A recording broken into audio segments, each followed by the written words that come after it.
चौपट ब्याह तो सुना ही होगा आपने, लेकिन ऐसा। अरे ये किसे ले आया तू? कौन है ये लड़की?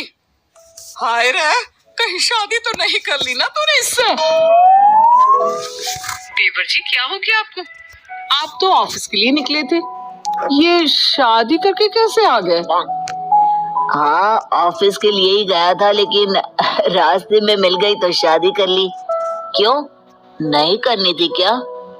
तभी बड़ा भाई आ जाता है। ये कैसी बात कर रहा है छोटे?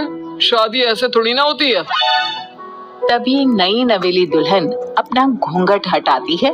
सभी उसका चेहरा देखकर डर जाते हैं। भैया, ये आपकी बीवी की आंखें कैसी नागिन जैसी है। तभी देवरानी मुंह खोलती है और पतली सी जीभ बाहर करती है जैसे कोई नागिन हो। इसकी तो जीभ भी किसी नागिन की जीभ की तरह है।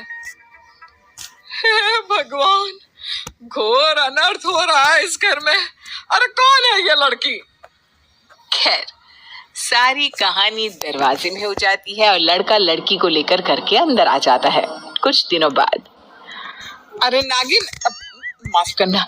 नीलम, ये तुम क्या कर रही हो कटोरी में मुंह लगाकर? नीलम जैसे ही मुंह ऊपर करती है तो उसके मुंह पर दूध लगा होता है। जेठानी डर जाती है। ये क्या है? ऐसे कैसे दूध पी रही हो तुम किसी नागिन की तरह? देवरानी कुछ नहीं बोलती, बस जेठानी को घूरती रहती है। जेठानी सास के पास जाती है और सासू माँ जल्दी से सुनो। अरे क्या हो गया बड़ी बहू, क्यों इतनी डरी हुई है? सब ठीक तो है ना? अरे कहाँ ठीक है माँ जी, मैं तो अपने मायके जा रही हूँ। सास डर जाती है। मैं भी तेरी माँ से काफी दिनों से नहीं मिली ना, चल जरा मैं भी उनके हाल चाल देख लूं। दोनों सास बहू फटाफट कपड़े पैक करके निकल ही रही होती है कि दरवाजे पर खड़ी होती है देवरानी। जेठानी पूछ लेती है, क्या हुआ नागिन? अरे नीलम नाम है उसका। फिर अचानक सास की नजर छोटी बहू की आंख पर पड़ती है। अरे बड़ी बहू, छोटी बहू की आंख में तो देखो। क्या है माँ, यहाँ डर के मारे मेरी हालत खराब हो रही है और आपको इसकी आंख की पड़ी है। देवरानी की आंख में ससुर की फोटो होती है। हाय रे माँ जी, इसकी आंख में तो ससुर जी की फोटो है। अब जेरोक्स की मशीन लगा रखी है क्या आंखों में? बेटा, तेरे ससुर जी की फोटो इसकी आंख में कैसे उतर आई? सारा ड्रामा चल ही रहा था कि वहां देवर आता है। अरे नीलम, क्या हो गया? यहाँ ऐसे पुष्पराज की तरह क्यों खड़ी हो? देखो ना, भाभी और माँ जी दोनों मुझे छोड़कर जा रही हैं। मैं कैसे पूरा घर अकेले देखूंगी? और माँ जी, ससुर जी कहाँ हैं? दिखाई नहीं दे रहे। तो तेरी आंख में क्या इसकी आंख में माँ? इसकी आंख का ही तो दीवाना हो गया था मैं। कहाँ है ससुर जी? उनसे ही तो मिलने के लिए मैंने शादी की है। सारा घर देवरानी की इस बात पर हैरान सा रह जाता है। उनसे मिलने के लिए तो मैंने शादी की थी। अरे तू तो बहू है और वो यहाँ नहीं रहते। क्या यहाँ नहीं रहते? वैसे बुढ़िया, तेरी हरकतें ही ऐसी है कि तेरे साथ कोई नहीं रह सकता। देखो नागिन, सॉरी नीलम, सासू माँ के लिए ऐसी बातें मत करो, समझी? वो तो ससुर जी कमाने के लिए परदेस गए हैं। हाँ। जेठानी की बात सुनकर देवरानी नागिन की तरह यहाँ वहां रेंगने लगती है, मतलब दौड़ने लगती है। क्या हो गया नीलम? पापा यहाँ नहीं रहते, इससे तुम्हें क्यों परेशानी हो रही है? अरे बहू, आ रहे तेरे ससुर जी कल। वैसे बात क्या है? माँ जी, मुझे तो दाल में काला लग रहा है। आखिर किसी ससुर के लिए बहू का इतना परेशान रहना। माजरा क्या है? अच्छा, कल आ रहे हैं। तब तो कल ही उनका काम तमाम कर मैं अपना बदला ले लूंगी। काम तमाम मतलब मैं समझी नहीं बहू। नीलम संभल जाती है और कहती है, मतलब वो मेरी माँ ने मुझे ससुर जी को देने के लिए गिफ्ट्स दिए हैं ना, वो उनके हाथ में दे दूं। अच्छा, तेरी माँ ने मेरे लिए भी कुछ दिया है क्या? और बड़ी भाई भाभी के लिए? अरे उनका भी तो हक बनता है ना। हाँ हाँ, तू ले ले पहले। अरे कहाँ से ये आ गई? ना मेरा बेटा घोड़ी चढ़ा, ना भाभी ने काजल डाला, ना सास की पैर पुजाई। ये सब क्या बकी, सॉरी, ये सब क्या बोली जा रही हैं आप?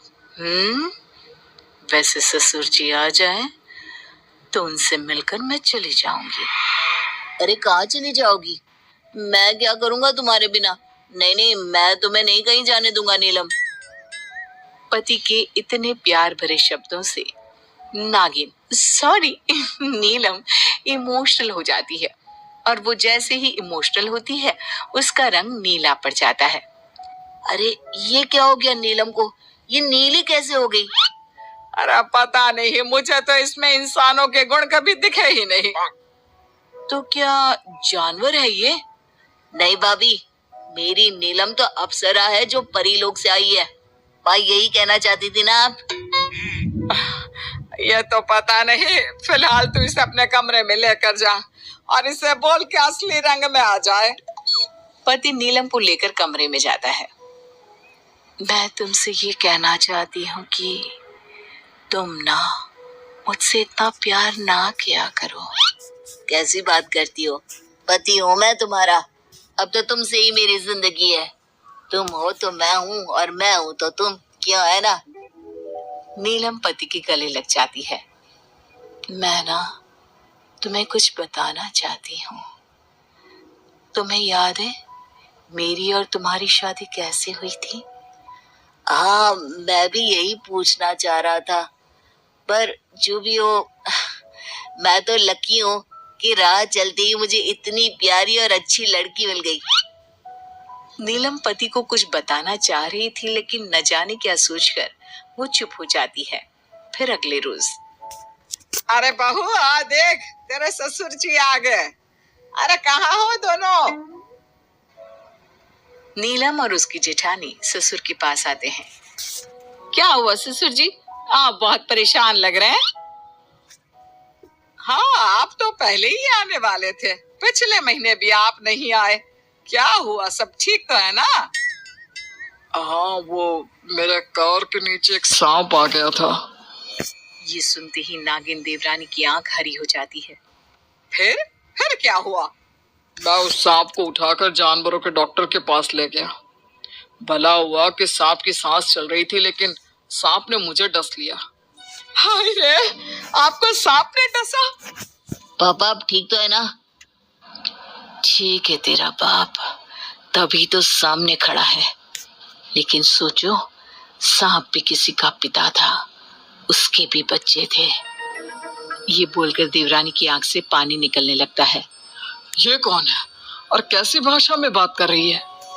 पापा ये मेरी बीवी है, मैंने शादी कर ली, और ये ना थोड़ी इमोशनल है, तो सांप के लिए थोड़ी इमोशनल हो गई। नहीं नहीं, सांप तो ठीक है, भले ही उसने मुझे काटा, लेकिन गलती मेरी थी। मैंने सड़क पर देखे बिना ही कार उस पर चला दी। अभी अभी डॉक्टर का फोन आया था कि सांप को वापस उसे जंगल में छोड़ दिया है। बेचारे की बीवी उस सांप का इंतजार कर रही होगी। क्या क्या पापा जिंदा है? वो ठीक है? हाँ मेरे पापा तो ठीक है, सामने ही तो खड़े हैं। क्यों, क्या हो गया? तभी बेल बजती है और सामने एक महिला खड़ी होती है। माँ, तुम? ये तुम्हारी माँ है? आइए आइए बहन जी। बेटा नीलम, अब घर जाने का वक्त आ गया है। तेरे पापा घर आ गए हैं, तो जिस काम के लिए आई थी वो नहीं करना। घर जाने का वक्त? ये क्या बात कर रहे हैं? मैं आप लोगों से सब बताती हूँ। मैं एक नागिन हूँ। हम लोगों को लगा कि ससुर जी ने मेरे पिता को मार दिया है, तो मैं उनसे अपने पिता का बदला लेने आई थी। लेकिन भले इंसान ने हादसे की बात न सिर्फ मेरे पिता की जान बचाई, अपनी जान पर भी खेल गए। मैं माफी चाहती हूँ, मुझे इजाजत दीजिए। नहीं नहीं नीलम, मैं तुम्हारे बिना नहीं रह सकता। अरे तो क्या नागिन के साथ रहेगा बेटा? नहीं, नीलम चाहे तो वो नागिन का जीवन छोड़ सकती है। हाँ माँ, आप मुझे नॉर्मल लड़की बना दीजिए। मैं अब इसी परिवार का हिस्सा रहना चाहती हूँ।